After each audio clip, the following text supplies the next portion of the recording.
There are nearly unlimited different ways to make money, from normal to questionable to straight up illegal, so let's take a look at a few of them. Hard labor. This is mostly RNG. If you're born in a wealthy country, you most likely get to skip this stage. This mostly affects the third world countries. People literally earn next to nothing and work 12 hours a day, maybe even more, just to barely survive. Whether it's hardcore factory work or call centers. They won't earn a ton, and definitely not enough to retire comfortably and travel the world, let's be honest. So there's only one strategy left. Make as many kids as possible as a retirement plan. Or just straight go to the deepest stage of the iceberg, but I'll talk about that in a bit. 9 to 5 cycle. This is the path the education system and most people preach. It's your 9 to 5 rat race. Going to school, studying, maybe even college, and then living the 9 to 5 grind. It's not an extremely lavish lifestyle, but there's definitely enough money to survive, most of the time. People in this cycle might be able to enjoy a vacation every once in a while and then either die with a few kids or a lot of cats. They have chances of making more money as they gain more experience, but it's a rather slow grind over 10, 20, 30 years. It also heavily depends on the field they go into. It could be being a consultant in a finance company or just being a cashier. Their spending habits are also very influential, but if they do well enough, they can definitely live off their income without any big financial troubles, as long as they don't buy 4 Hellcats and max out their credit cards. Money, if anything, is just a thing they don't want to think about a lot, because it would just cause more stress. But getting that McLaren somehow definitely wouldn't hurt, so why not just play the lottery every once in a while? The 9 to 5 cycle forces people to work until they're old,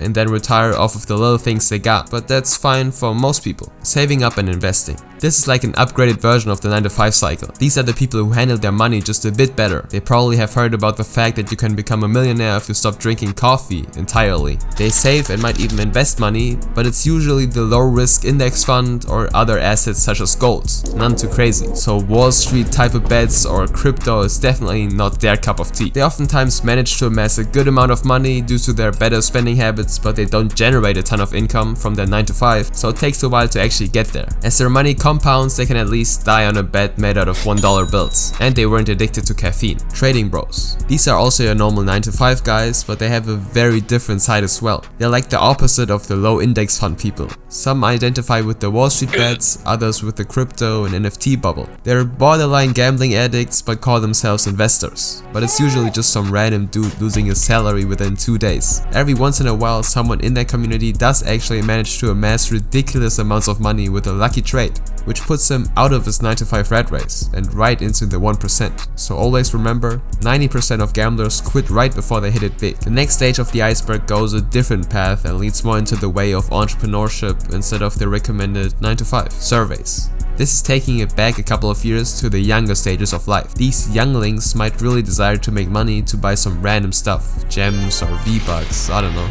The $5 a month of pocket money might not be enough, so they look up easy ways to make money. They don't have any skills, discipline, or anything valuable really, but there are still a couple of options, and by far the most attractive looking one is completing surveys, spreading misinformation and hoping to get some money from that. In most cases they either get literally nothing in return, or so little that it wasn't really worth selling their soul for 2 hours a day. But it's the first time trying to make money online, and it might develop into something bigger in the future. eBay. Another common way to make some quick cash is of course also selling old or used stuff. If it's not important to you, why not just sell it on eBay or Craigslist or whatever. It's not something you can sustain if you just sell your own stuff, but you might learn something about negotiation. And the money you make with that can also be put to good use. Helping out grandma. This is the last one of the very usual things people do to make money. The meaning behind that is that you do your typical babysitting, buying groceries, and getting $10 from an old relative for carrying stuff. Maybe mow a lawn if you live in the suburbs. The things you can always do but aren't necessarily tied to specific skills, so they won't pay much either. The discovery.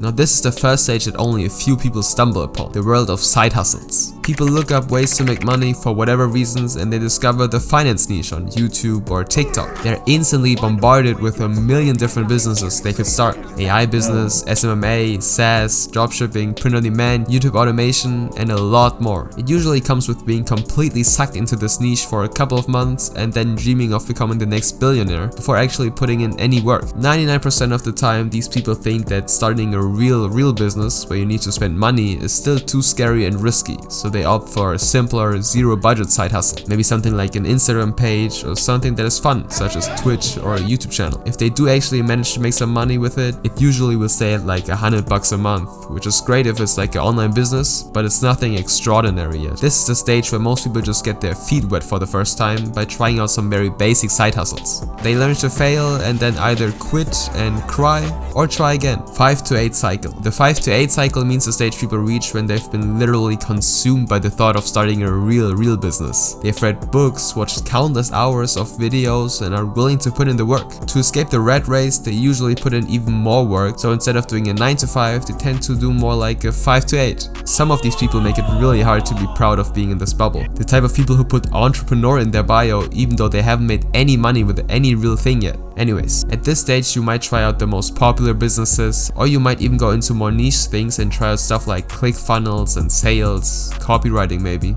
It's the typical entrepreneur way of making money. This journey usually takes at least a couple of years to really take off and make decent money with it, and it involves committing a good chunk of your life to it without any promise of making it. Many people deem it as a big risk, but so is it to work your 9 to 5 grind until you're 65, I guess. Fake guru. Now begin the more unethical, borderline illegal ways to make money. Being a fake guru is a good example. For this, you promote the dream life you pretend to have and sell your programs or courses. There's a fine line between fake guru and sketchy guru, but if what you sell is very most likely not gonna achieve the promised outcome, you're most likely also a fake guru. Another good way to identify them is to see if they flex their rented Lamborghini Hurricane and make their life look so attractive that young naive people are practically forced into buying their course. Pump and dump. The traditional pump and dump is definitely illegal. Hyping up a stock with false information while holding a lot of it yourself, and then selling it all, which makes you a huge profit while all the other people lose all their money. But people have been finding workarounds for that while doing almost the same. This happened with crypto, for example, a lot.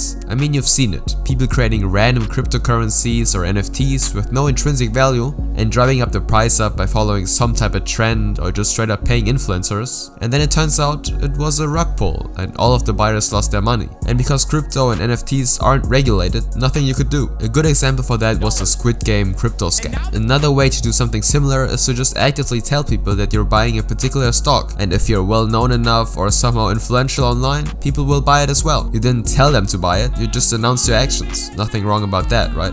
Reselling fake products. This is a very sketchy but common way people make money, selling fake AirPods or speakers. Now this is definitely illegal, so don't do it, but not a ton of people have been charged, so it's like you not being allowed to urinate in bushes. The point here is that people sell these products as real ones on eBay and stuff. And some reps look so goddamn good that the 45-year-old Karen won't notice if she bought real AirPods or fake ones. And the guy who sold them makes a nice profit. I think you get the gist of it. E-girling. This has been around since the dawn of the internet. I've seen whole instruction manuals on this. You basically pretend to be a girl online and get old desperate men to give you money. This is really weird and you gotta be the most down bad guy to actually do this, but there are a lot of even more down bad guys who would pay for this, thinking this is a real girl they're talking to. It used to be done on like Omegle to get the actual guy and then switching over to Snapchat, and you've got like 500 gigs of random pictures of one particular girl, so you can actually convince them that you're real. And just in case 50-year-old Frank asks you to send a picture of you holding up a spoon, you got 25 of them in your folder, and then the money making begins. Nowadays there's a lot more nuance to it.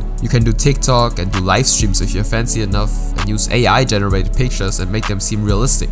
Just hope that Frank doesn't use his glasses and you're fine. Again, I don't recommend this cause God is always watching, but it's definitely something that has been around to make money and most likely will only become more technologically advanced. This is the last stage and deepest level of the iceberg. Account scam. Maybe it happened to you when you were younger, but stealing accounts is also a lucrative way people make money. It can range from kiddies on Roblox who got a ton of valuable stuff somehow, or even whole Steam accounts that got like the most expensive knife collection on CSGO worth tens of thousands of dollars. They either steal your account by using social engineering, which is a cool way of saying that they trick you into revealing your password, or they hack your account with a software that you unknowingly installed thinking it's a way to get free stuff. Credit card scam. This is where you steal the credit card information from random people and copy it onto a different card. It can be a blank card or even a good replica of the real one. If you now put it into a machine or go up to a cashier, they'll think it's the card you copied and you can take money out of that. There are a ton of methods out there how to do it, but most of these methods are just straight up scams, which is kind of ironic. Of course, more normal scams also fit in this category, selling stuff and then never delivering it, for example. Theft. you know, just straight up stealing stuff. They use SIM swaps, for example, which is a method where you get the SIM card of another person, and with that you can access all of their bank accounts and crypto accounts, because all of them use your phone as a verification. They send a message to you and stuff, and a whole bunch of other scams. But you know, there are like a billion other ways to make money, but these were some I found interesting. Subscribe if you chase that bag.